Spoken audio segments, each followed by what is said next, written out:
He was called the King of Pop, but kings aren't made overnight, and legends aren't crowned without pain. Behind the music, behind the lights, and behind the screams of millions, was a boy who never had the chance to simply be a boy. Michael Jackson's story doesn't start on the stage of sold-out arenas. It starts in Gary, Indiana. A tiny home, filled with too many people and too many dreams. His father, Joe Jackson, was strict, demanding, unrelenting. The Jackson children weren't raised, they were trained. And at the heart of it all was little Michael, shy, fragile, but carrying a voice that could silence a room. At just 5 years old, Michael was pushed into the spotlight. The Jackson 5 became a sensation. America couldn't get enough of the little boy with the big voice. On stage, he was magic, but off stage, he was a child living under pressure most adults couldn't endure. There were no toys, no playdates, no childhood, only rehearsals, only perfection, only survival. But destiny had bigger plans. Michael would not just remain the lead of a family band, he would carve his own path. Off the Wall gave the world a glimpse, but it was Thriller that changed everything.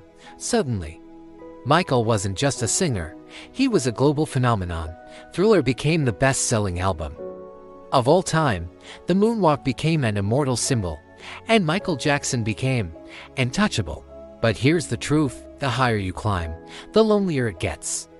Michael's fame was unlike anything the world had ever seen. Crowds fainted at his presence. Fans broke through barriers just to touch him. Yet, behind the glittering glove and the dazzling smile, Michael was a man retreating into solitude. And then, the questions began. His skin tone changed. His face transformed. Whispers grew louder. Was it vanity? Was it surgery? Was it disease? The tabloids didn't care about the truth, they cared about the story.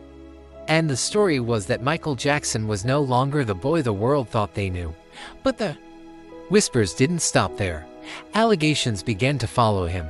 Courtrooms, cameras, endless headlines. To some, he was a genius. To others, a monster. And suddenly, the man who gave the world joy became the target of ridicule, lawsuits, and suspicion. And yet, through it all, Michael never stopped creating. His music carried his pain, his rage, his hope, black or white. They don't care about us, Earth song. These weren't just songs, they were cries for understanding, for love, for peace. But the louder he cried, the less people seemed to listen.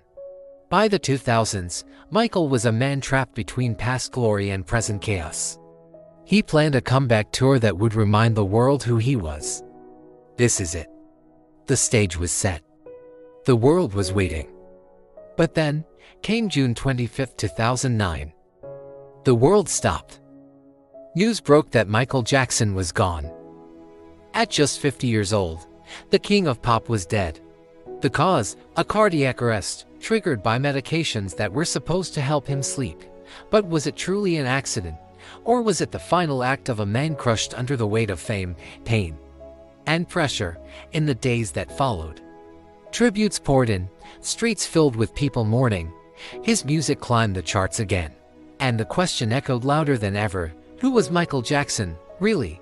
Was he the boy who lost his childhood, the man who broke records, the superstar who reinvented music videos, or the lonely soul who carried secrets the world will never fully know? Maybe he was all of them. Maybe that's what makes him a legend. Because legends don't die. Their stories live forever. And Michael Jackson, his story is far from over.